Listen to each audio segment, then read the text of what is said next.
सर्वस्य योगमाया समावृतः मूढोऽयं नाभिजानाति लोको मामजमव्ययम् नाहं प्रकाश सर्वस्य योगमाया समावृतः मूढोऽयं नाभिजानाति लोको मामजमव्ययम् रहस्यों की छाया में छिपा अंतिम ज्ञान निशब्द आकाश में गीत एक अनजान रहस्यों की छाया में छिपा अंतिम ज्ञान निशब्द आकाश में गीत एक अनजान अज्ञात के गर्भ से उठे अनसुलझाम स्वर अंधकार के मौन में जगे अनंत निर्झर मन में है उलझन भरी पर हृदय में आशा खिली एक संकेत गूंज रहा अब है अंतिम घड़ी अंतिम घड़ी अंतिम घड़ी अंतिम घड़ी रहस्यांतर अंतिम अध्याय का संचार रहस्यांतर सुनो परमात्मा की पुकार रहस्यांतर अंतिम अध्याय का संचार रहस्यांतर सुनो परमात्मा की पुकार।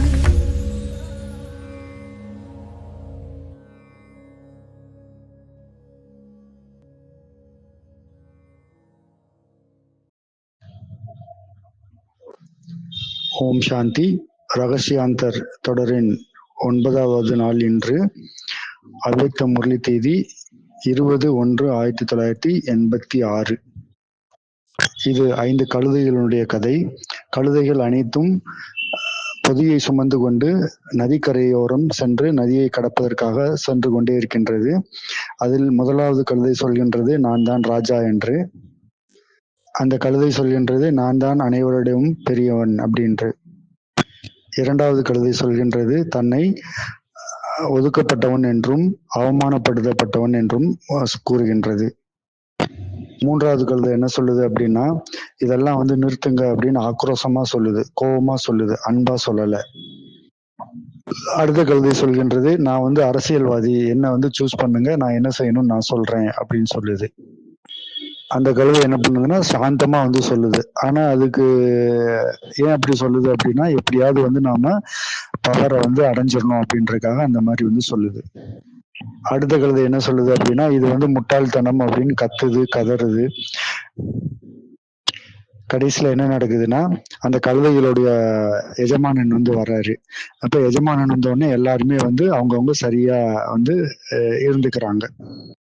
எஜமானன் வந்தோடனே எஜமானனுக்கு முன்னாடி கழுதைகள் எல்லாமே சாந்தியாக ஆயிடுச்சு. ஆனா கழுதைகள் முற்றிலும் அமைதியாக மாறல, அந்த நேரத்துக்காக மட்டும் மாறிடுச்சு. இந்த உலகத்துல கூட பாத்தீங்கன்னா எல்லாருமே பெரியவங்களுக்கு முன்னாலேயும் கடவுளுக்கு முன்னாலேயும் சாந்தமா தான் இருக்கிறாங்க. அந்த கழுதைகள் எப்படி எஜமானனுக்கு முன்னால அமைதியாக இருந்ததோ அது போலதான் உலகத்துல உள்ள எல்லாருமே இருக்கிறாங்க. எஜமானன் அப்படின்றதுனால அதுக்கு அவருக்கு மரியாதை கொடுக்குறாங்க. ஆனா யாருக்குள்ளேயுமே உள்ளார்ந்த மாற்றங்கள் அப்படின்றது எதுவுமே இல்லை. சன்ஸ்கார மாற்றம் என்பது என்னன்னா அமைதியான ஒரு புரட்சி. அந்த அமைதியான புரட்சி என்பது திடீர்னு நடக்கும். அப்ப திடீர்னு நடக்கும்போது எல்லா பந்தனங்களும் உடைஞ்சு போயிடும்.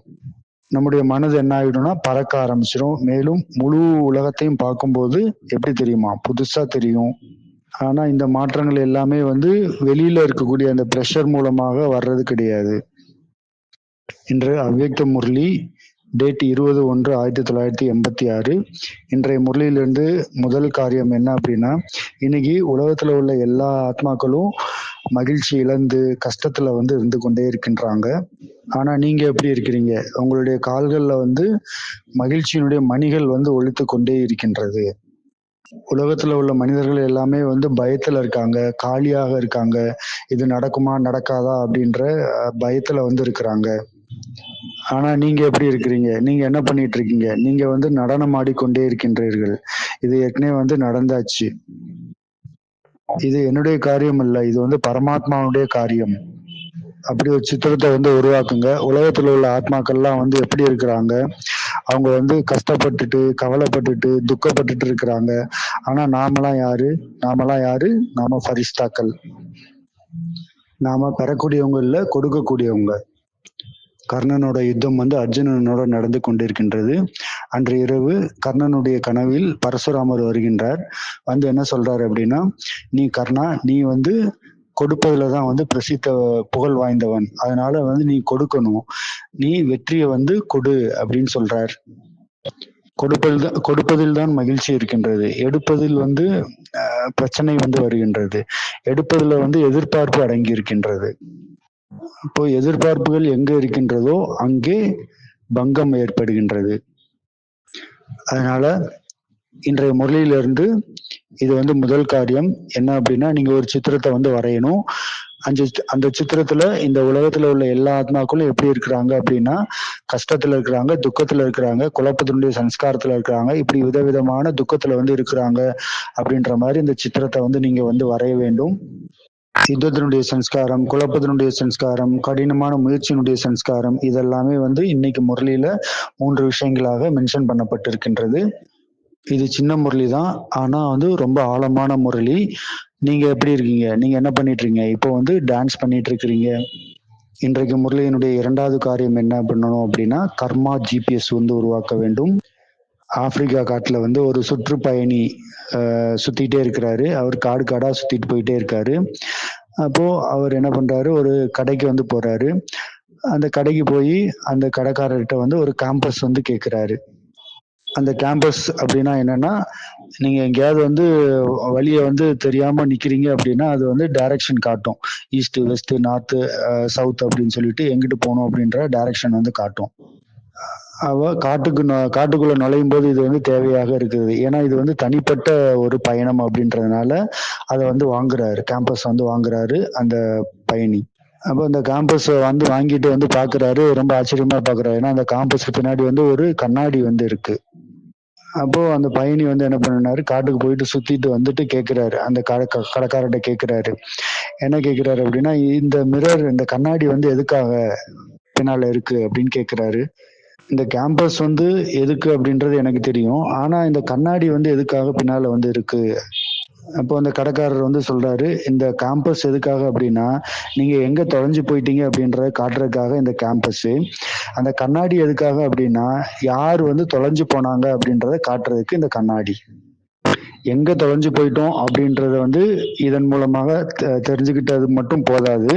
ஆனா யாரு தொலைஞ்சு போனா அப்படின்றதையும் தெரிஞ்சுக்கணும். அதுக்காக தான் அந்த கண்ணாடி இருக்கு அப்படின்னு சொல்றாரு. சில நேரங்கள்ல வந்து மக்கள் வந்து கேட்கிறாங்க, என்ன மாதிரி டயட் வந்து நான் ஃபாலோ பண்ணணும் அப்படின்னு கேட்கிறாங்க. அப்போ வந்து என்ன சொல்றாங்க, இதை ஃபாலோ பண்ணுங்க, அதை சாப்பிடுங்க, இதை சாப்பிடுங்க, இதை சாப்பிடாதீங்க அப்படின்னு வந்து சொல்றாங்க. கேள்வி இது கிடையாது. நான் என்ன சாப்பிடணும் அப்படின்றதெல்லாம் கேள்வி கிடையாது. கேள்வி என்ன அப்படின்னா, நான் யார் அப்படின்றதுதான் வந்து கேள்வி.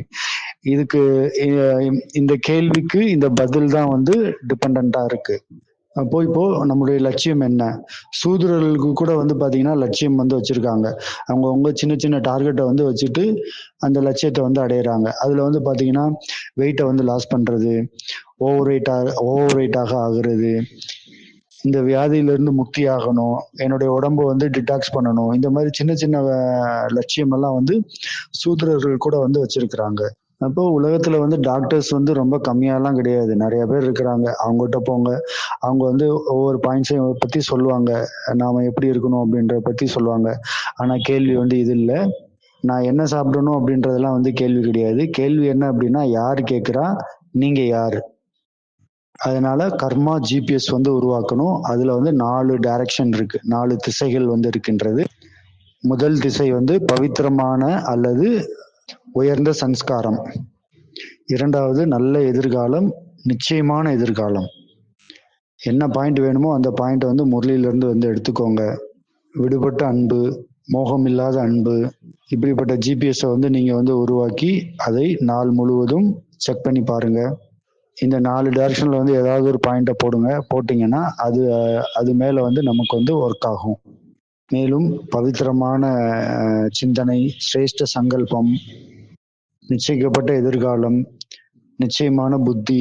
யாருக்கு வந்து முரளி மேல நிச்சயம் இருக்கோ அவங்கள தான் வந்து என்னன்னு சொல்றாங்க, நிச்சயிக்கப்பட்ட புத்தி அப்படின்னு சொல்லப்படுது.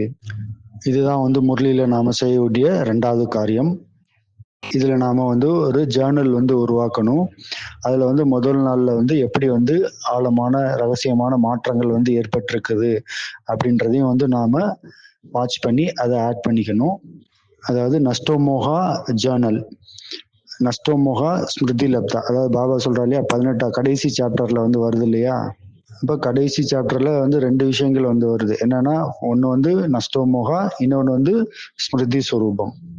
எப்போ நீங்க வந்து ஸ்மிருதி ஸ்வரூபமாக ஆகுறீங்களோ ஆட்டோமேட்டிக்கா நீங்க நஷ்டோமோகாவாக ஆயிடுவீங்க. நிரந்தரமான துண்டிக்கப்படாத நினைவு. அடுத்து வந்து அப்படி ஒரு சித்திரம் வந்து நீங்க வந்து உருவாக்கணும்.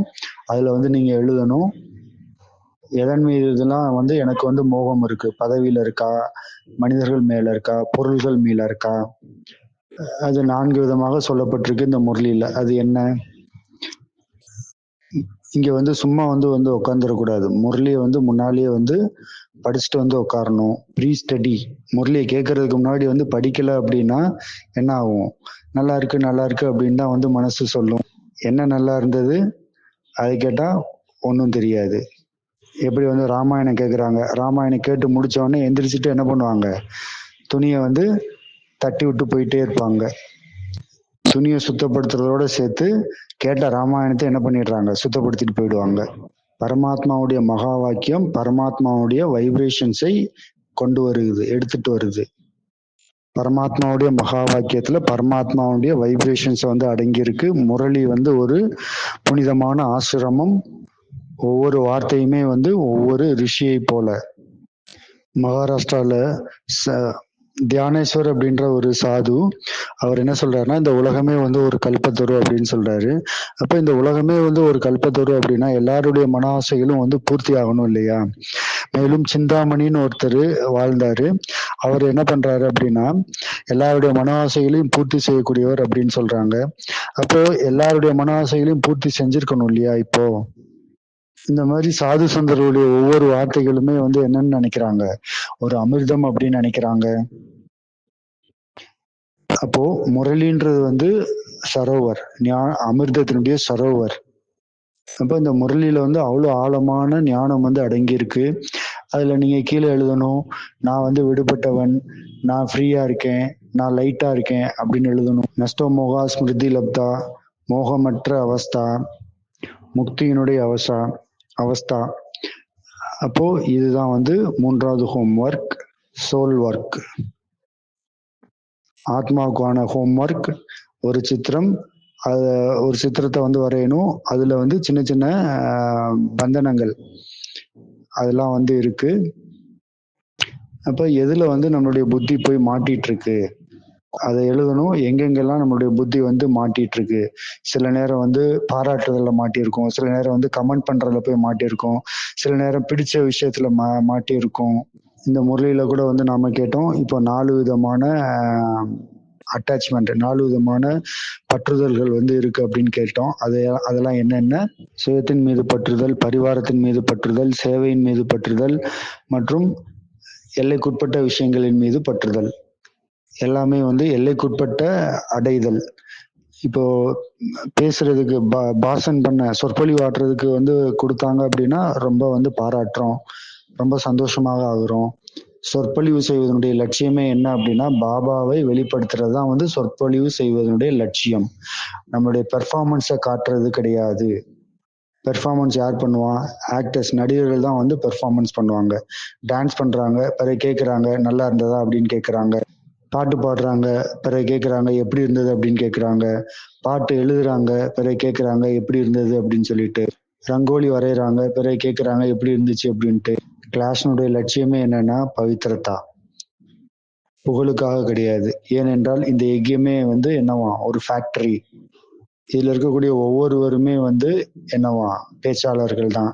இதுல யாருமே வந்து இருக்க முடியாது. இந்த ஞானத்தை வந்து எடுக்காதவங்க அப்படின்னு வந்து யாருமே இருக்க முடியாது. இந்த எங்கேயுமே என்னவா ஃபேக்டரி ஆஃப் ஸ்பீக்கர்ஸ், ஸ்பீக்கர்ஸ் நிறைஞ்ச ஒரு ஃபேக்டரி அப்படின்னு சொல்றாரு. ஒரு பிரதர் சொன்னாரு, அவங்க சென்டர்ல வந்து 3 சிஸ்டர்ஸ் இருந்தாங்களாம். 3 சிஸ்டர்ஸுமே 3 சேனல் வந்து நடத்திட்டு இருக்காங்களாம்.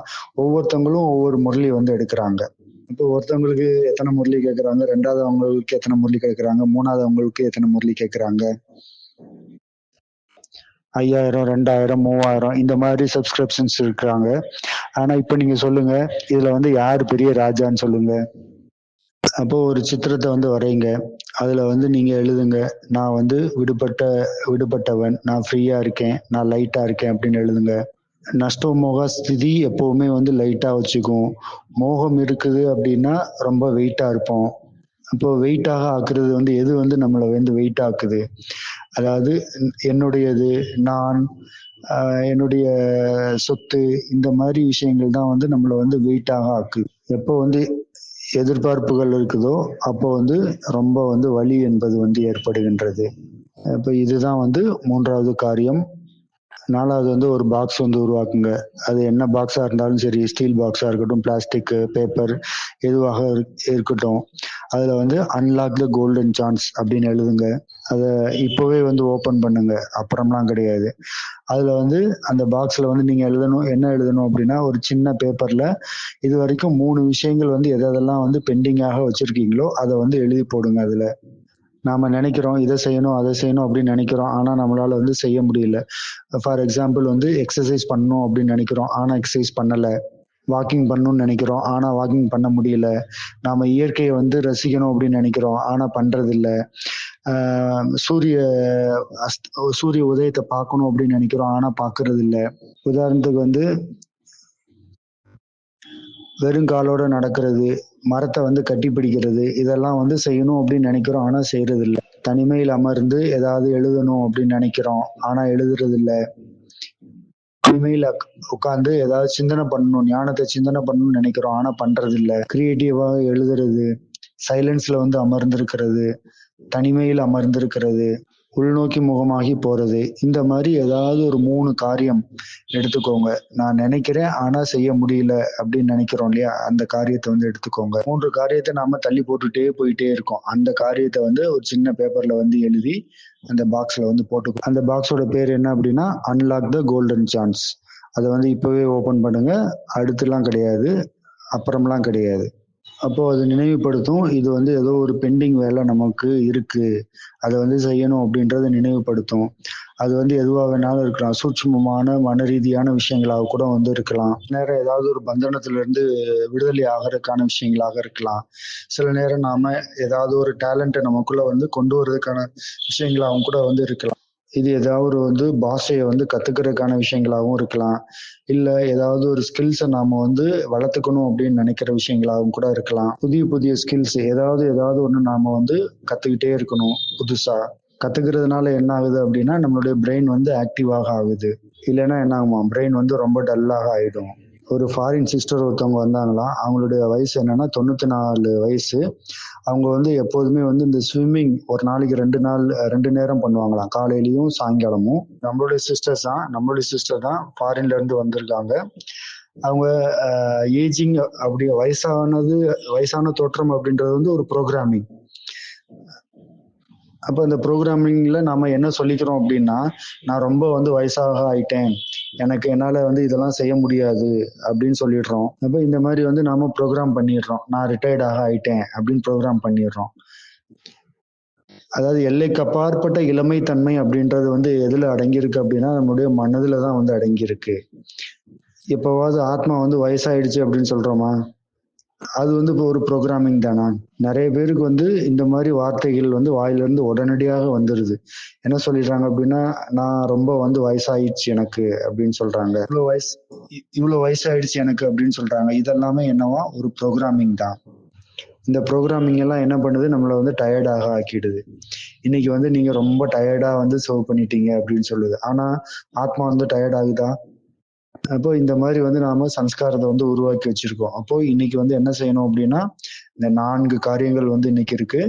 நீண்ட கால அபியாசத்தை வந்து பாபா வந்து இன்னைக்கு சொல்றாரு. அதாவது நஷ்டோமோகா ஸ்மிருதி லப்தா, இதுதான் வந்து உங்களை வந்து முழுமையாக ஆக்கும் அப்படின்னு சொல்றாரு. இப்ப முதல் காரியம் என்ன செய்யணும்? உலகத்தில் உள்ள ஆத்மாக்கள் மேலும் நாம.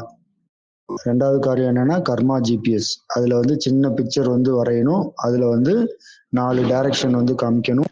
மூன்றாவது சித்திரம், நாம செயின் வந்து இப்போ உருவாக்கி அதுல எதெல்லாம் நம்ம வந்து மாட்டியிருக்கோமோ அதுல இருந்து விடுதலை அடையும். மூணாவது. நாலாவது வந்து ஒரு பாக்ஸ், அந்த பாக்ஸ்ல வந்து ஒரு சின்ன பேப்பர், துண்டு பேப்பர்ல எழுதி எதெல்லாம் வந்து நாம செய்யணும்னு நினைக்கிறோம் ஆனால் நம்மளால செய்ய முடியல அப்படின்றத வந்து உள்ள போடணும். அதுதான் வந்து அன்லாக் த ட்ரெஷர் அப்படின்ற பாக்ஸுக்கு வந்து பேர் வந்து கொடுக்கணும். இப்ப நம்ம கொஞ்சம் வந்து விசுவலைஸ் பண்ணுவோம். எல்லாருமே வந்து நல்ல ஸ்திரமா வந்து உட்காந்துக்கோங்க, கண்களை மூடிக்கோங்க. இந்த மாதிரி 21 முறை வந்து விசுவலைசேஷன் செய்யுங்க. இது எதற்காக அப்படின்னா நஷ்டமோக ஆகுவதற்காக.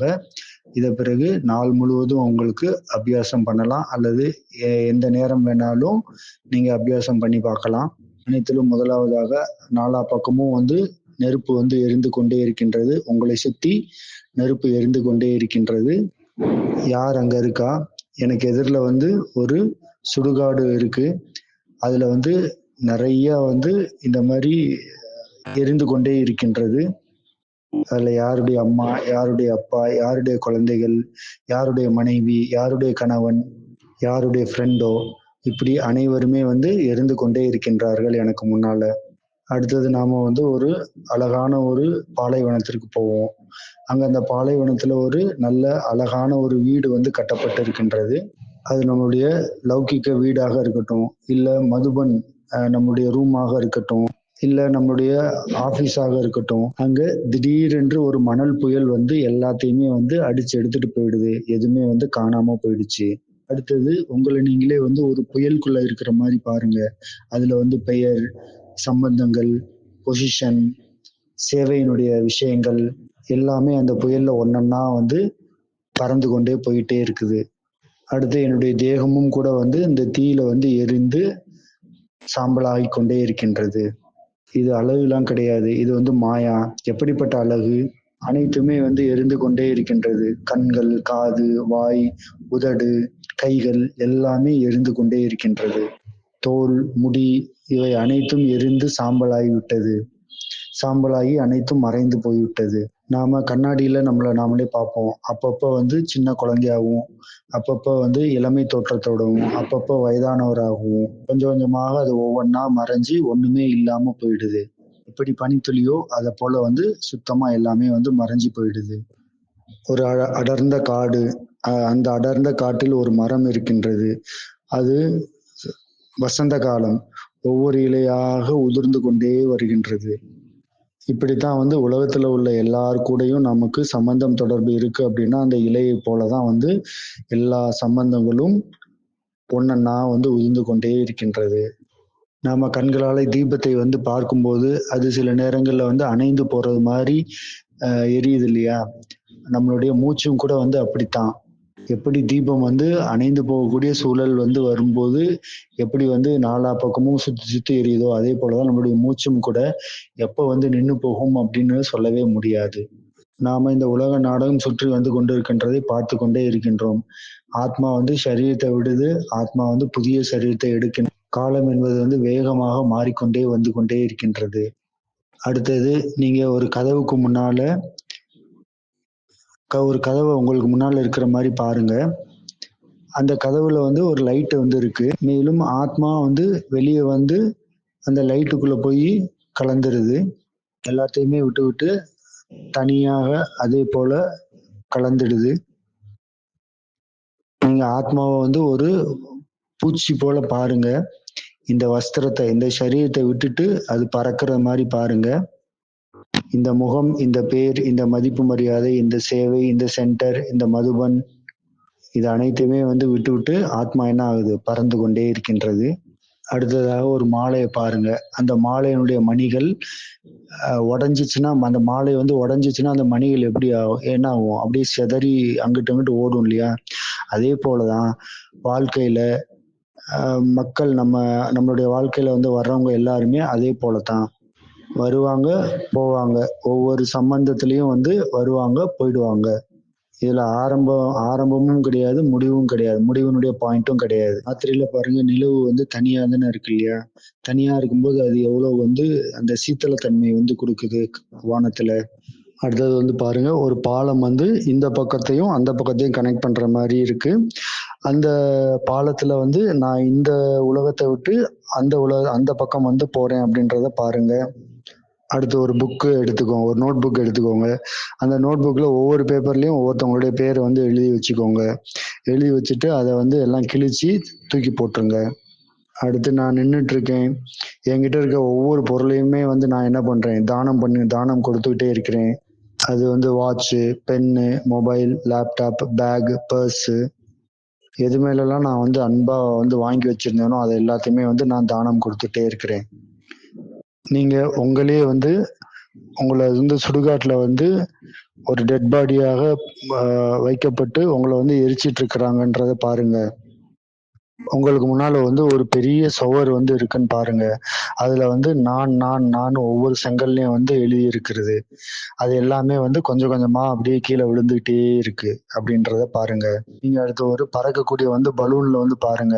அதுல வந்து என்ன எழுதியிருக்குன்னா, என்னுடைய சேவா, என்னுடைய சென்டர், என்னுடைய டீச்சர், எனக்கு பிடித்தமானவங்க, என்னுடைய அச்சீவ்மெண்ட்ஸு எல்லாமே வந்து காத்துல வந்து பறந்து கொண்டே இருக்கின்றது. எதுவுமே வந்து என் கையில வந்து இல்லை அப்படின்ற மாதிரி பாருங்க. தூரத்துல வந்து ஒரு பனி இருக்கு. அந்த பனிக்குள்ள வந்து எல்லாமே இது போய் மெர்ஜ் ஆயிடுது. அடுத்து கடைசியில வந்து நீங்க பார்க்கணும், உங்களுடைய சொந்த போட்டோ வந்து சுவத்துல வந்து மாட்டப்பட்டிருக்கு. அதுல வந்து மாலை போட்டிருக்கு. நான் வந்து இல்லை இப்போ அப்படின்ற மாதிரி நீங்க பாருங்க. உலகத்துல உள்ள மனிதர்கள்லாம் இந்த மாதிரி வந்து யாரும் பார்க்க முடியாது. கண்களை திறந்துக்கோங்க. ஸ்மிருதி ஸ்வரூபம் ஆகிறதுக்கு, நஷ்டோமோகா ஸ்மிருதி ஸ்வரூபம் ஆகிறதுக்கு 2 விஷயம் இருக்கு. ஒன்று நஷ்டமோகாவில் இருந்து காரியம் செய்யணும், இன்னொன்று ஸ்மிருதி சொரூபத்திலிருந்து காரியம் செய்யணும். அப்ப அந்த நினைவுல வந்து நாம மூழ்கி இருக்கணும். இப்போ இன்னைக்கு வந்து காரியம் வந்து இந்த 4 காரியங்கள் தான். இங்க வந்து போன பிறகு யாரெல்லாம் வந்து முரளி வந்து படிக்கலையோ, சில பேருக்கு வந்து பழைய முரளி படிக்கிறதுக்கு அந்த ஃபீலிங்ஸ் வந்து வராது.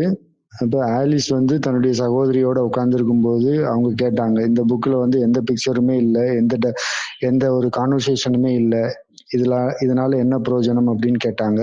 எந்த புக்கை படிக்கிறதுக்கு வந்து இன்ட்ரெஸ்ட் வரும் அப்படின்னு பார்த்தீங்கன்னா, அது கலர்ஃபுல்லாக இருக்கும், பிக்சர் இருக்கணும், அப்படின்னா தான் வந்து இன்ட்ரெஸ்ட் வந்து வரும். இப்போ முரளி படிக்கணும் அப்படின்னாலே அதை பார்த்தாலே என்ன ஆகுது, தூக்கம் வந்து வர ஆரம்பிச்சிருது.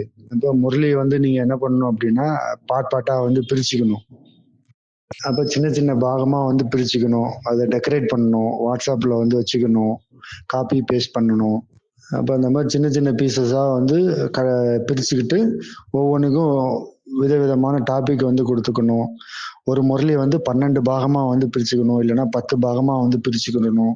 அப்புறம் அந்த ஒவ்வொன்று பிரிக்கப்பட்ட பாகங்களையும் நீங்க அது மேல சிந்தனை பண்ணணும், அதுல வந்து ஆக்ஷனை வந்து கொண்டு வரணும். இது அனைத்துக்கும் என்ன தேவை, நேரம் வந்து வேணும். இது அனைத்திற்கும் செய்யறதுக்கு என்ன தேவை, இன்ட்ரெஸ்ட் வந்து தேவை. அப்போ இன்ட்ரெஸ்ட் இல்லை அப்படின்னா கூட ஏதாவது கொஞ்சம் கொஞ்சமாவது பண்ணணும். இப்ப சுத்தமா உங்களுக்கு இன்ட்ரெஸ்ட் இல்லைன்னா கூட ஜஸ்ட் இந்த ஹோம்ஒர்க்கையாவது வந்து செய்யுங்க. இப்ப இந்த உலகத்துல வந்து மக்கள் வந்து எப்படி இருக்கிறாங்க, மேலும் நான் எப்படி இருக்கேன், 2வது வந்து ஜிபிஎஸ், அடுத்து வந்து ஒரு பாக்ஸ், அடுத்தது வந்து இமேஜினேஷன் பண்ணி ஒவ்வொன்றா வந்து கட் பண்ணணும். ஓம் சாந்தி.